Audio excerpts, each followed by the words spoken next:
Hi, my name is Kevin Pettigrew, and this is 3 a.m. Pillow Talk. I just got out the gym. You know, it's funny. I lost my tripod, and my phone is literally perched on a can of tuna right now that I'll probably eat after this episode. I bought $150 for podcast stuff when I first started doing this, and I figured out I like doing it on my phone better. I got a badass webcam, a freaking $100 microphone, laptop, and here I am recording on my phone. It comes out better. I don't really know all that technological stuff. So I want to start out today by defining my definition of self-confidence versus self-respect.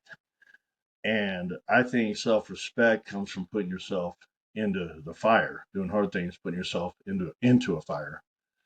I think self-confidence comes from making it through that fire, whether no matter how bad you got burnt, coming out on the other end. So I had a crisis of confidence for it's been a rough couple of weeks. I haven't put a podcast out in 2 weeks, I believe 2 weeks to the day, maybe. And I started unpacking it, and this self improvement thing is it's very can be very fragile. All right, so our body is something I learned in the gym. Is our body? This is one of the things I learned in the gym. I've been in the gym for probably 25 years. Is that your body strives for homeostasis. It likes staying the same. So if you put on 10 pounds in the gym, you put on really quick, and then you just kind of slack a little bit, you're going to lose that 10 pounds right away because your body is trying to bring you back to your base body weight. But if you go ahead and put on 10 pounds, take a little while, and then keep that 10 pounds, all right? Keep it for a while. Your body finds a new spot of homeostasis, and that's where it wants to be there. It's 10 pounds heavier. So I figured out it's kind of the same way with the self improvement stuff, right? You have to stay on your shit. If you've spent 30, 40 years of your life kind of in bad habits, doing, not improving yourself, not just doing bad habits, and we all develop bad habits over the course of a lifetime. If we don't start peeling layers, I don't think we even realize some of the habits we have built up that are going to harm our decision making and our selection process and all that in life. So you spend 30, 40 years doing something like that, and your body wants to return to that. So a couple weeks ago, I'm going to unpack this here on video. A couple weeks ago, I kind of started getting too confident. So I'm a bodybuilder. I eat probably 6, 7 meals a day. And I started kind of slacking and start drinking my meals instead of chewing them. And this sounds like just a really small thing. And this might sound like some overthought. And maybe it is a little bit overthought, but I think it's overthought in the right direction.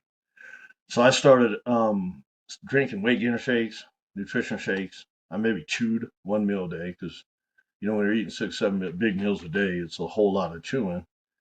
Now I stopped. I started kind of slacking on other things, and I started putting way too much effort into what I wanted to do a podcast about than I was into myself.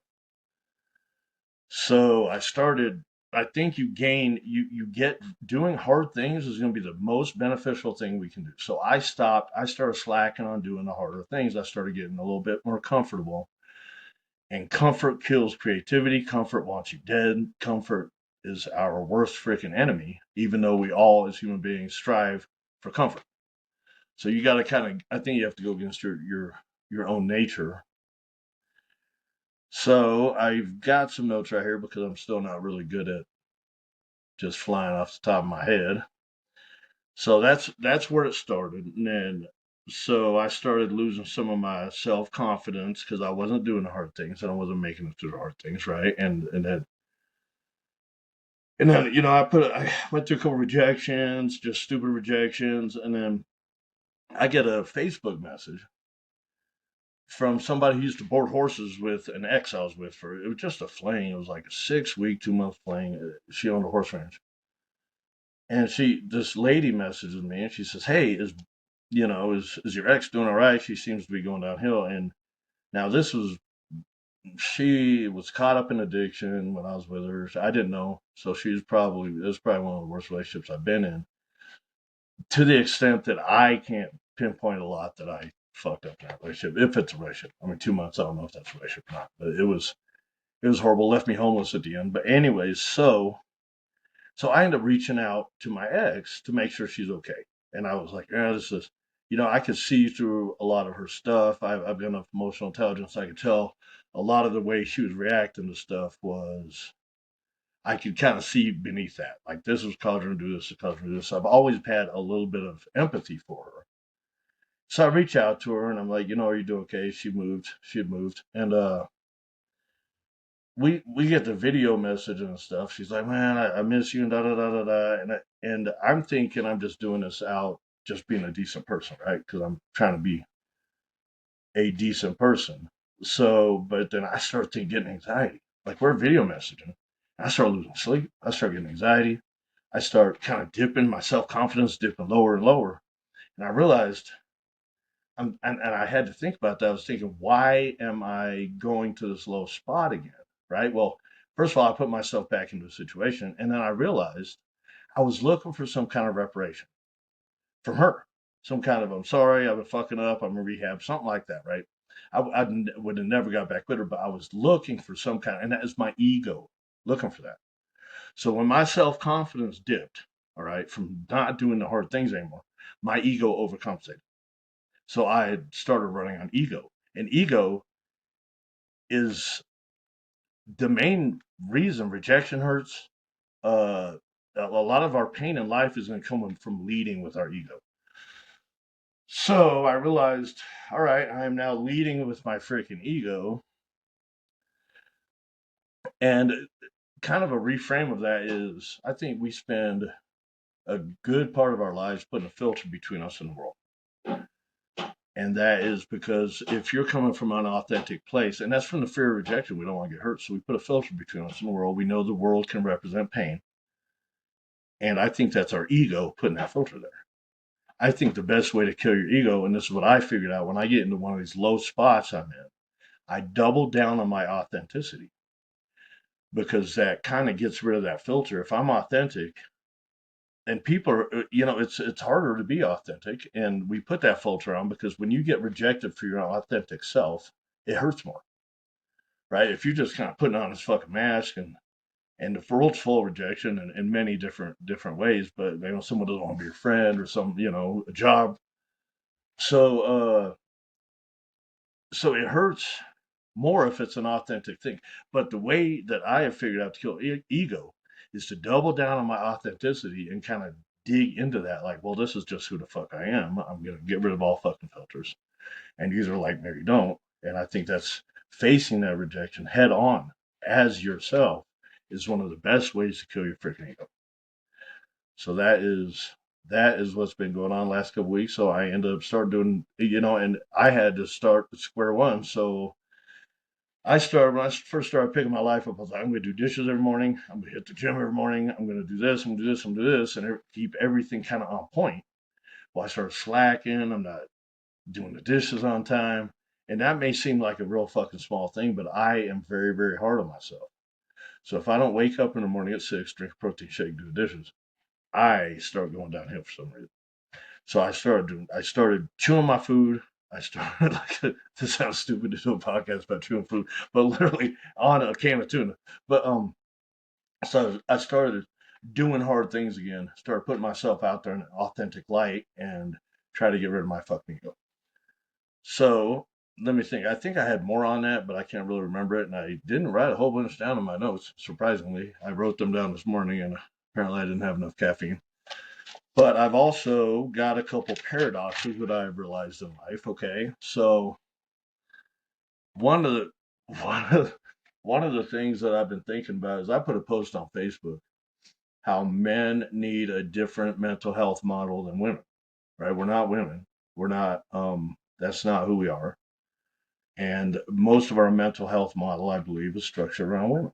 Men don't. We're not going to benefit so much by talking about our fucking feelings, right? We're most solution based, and mental health professionals are dissuaded from giving a solution. So I put this whole post on Facebook about we need our own mental health model, and a lot of that is going to come in a relationship with a woman, okay? Which comes to one of my fucking paradoxes.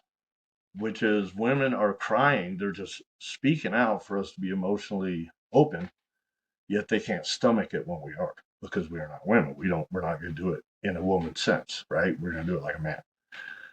So I put this post on Facebook, and this lady gets in an argument with me about how, well, me and my girlfriends get our nails done, go get our hair done, and we vent to each other. And men need to start doing that. And it literally, I was like, we can't. It literally proved the point of my fucking post is what everyone's expecting us to be out here. Like they're not treating us like men who need to evolve. They're treating us like dysfunctional women. Like we are fucked up women and we need to get back on our feminine path. And she just kept arguing and arguing about how men will get along there someday and start. And it was like men will someday turn into women. We'll go get our fucking nails done. So I thought that was interesting. It's it kind of proved my point with that post. But so a couple of paradoxes. This is probably gonna be a shorter podcast, but I'm glad I'm putting it out. Another thing about self confidence, I think. So I get a lot of self confidence from going to the gym. I've got one fucking leg. I can go into a squat rack, and people do not like doing legs next to me because I'll go into a squat rack next to somebody. I'll squat twice what they're fucking squatting, and then people start feeling a certain way and want to leave. So I get a lot of confidence from that. I don't compete against amputees. I compete against two-legged people. I don't even like amputees. They're kind of fucking assholes, to tell you the truth. If you ever get to know an amputee, they're kind of fucking assholes. So I only hang out with two-legged people. So, anyways, where was I going with that? So yeah, so I get a lot of self-confidence from being strong and being able to do things, waking up every morning, going to the freaking gym, making it to the gym. Today I got to the gym and I was like, I had a couple conversations because I got a couple friends in there, and I said I started doing legs. I was like, God, I'm so motivated. I'm tired. So I doubled down on myself and doubled up my squats, did Smith's machine squats, free weight squats. So I just made my workout harder as a punishment to myself, which now I feel really good about that. So I made it to the fire. But I think we need to spread out the things we get self-confidence from. So I've been in a spot before where I hurt my back, hurt a knee. I hurt my back where it was hard to walk and I had to stay a week out the gym. And I noticed a little dip in my self confidence. So I think we need to kind of broaden our horizons of things that we can derive self confidence from. And it's going to make us more balanced people. And I'm trying to work on that in my life. These podcasts give me self confidence because it is kind of nerve wracking to just put yourself out there and bleed a little bit for everybody and be vulnerable. But so I'm trying to work on broadening my horizons, but I think everybody should do that. So here are a couple of paradoxes that I've noticed, and I wrote these down, so bear with me. I'm going to read them. All right, so value is based primarily on scarcity. If it comes too easy, we assume it has no value and get caught up chasing something or someone who is hard to catch, primarily based on them not seeing our value. So there's there's one of them, right? And that's kind of a funny thing. And then I got a lot of us sacrifice our sense of self worth through actions designed to gain others' validation. Then when we get that validation, we take that as a sign that we deserve some self worth. So I think so many things that if you peel back the layers a little bit of who we are as humans, it gets really interesting. So, anyways, that's what I've been to the last couple of weeks. I think my next episode, I'm gonna have a cousin on. My cousin, she's a mental health worker. She's a therapist. So that's gonna be really freaking interesting. We'll be able to pick her brain. I've been looking for someone to come on a podcast with me for a while. We had sober dads at one time. So that is going to be hopefully next week. I need to reach out to her today and kind of plan something and see when she can do a remote podcast with me. But hopefully that's going to be next week. Um, that's it. I need to drink my protein shake and eat my tripod. And y'all have a good day. Hit the gym. Do hard fucking things. But if you do hard things, you figure out you can get hard things done. And it snowballs into you doing harder and harder things. And there's an actual area of your brain, mid-singular cortex, I believe, that grows. It literally grows when you do things you don't want to do. So it's huge in professional athletes. It's lower in overweight people. So do hard things. Doing hard things begets hard things. You know you can make it through hard things. And we strive for homeostasis. We don't want to do hard things. We want the easy road out. But if you put yourself, especially today, in today's society, everything's easy. Everything has become so easy. Everything's at our fingertips. It's so freaking easy. Our ancestors didn't have it like that. So I think today it's even more important to put yourself out of your fucking comfort zone and do a hard thing. I don't care what it is, something that you're scared of, go fucking do it. And then you're going to figure out you made it through that. You're going to build self confidence that way. You're going to build self respect that way. And then you are going to be more confident to approach the next hard thing. Y'all have a good day. Kevin Pettigrew with 3 a.m. Pill Talk. It's time to drink my protein shake and enjoy my Sunday. Bye.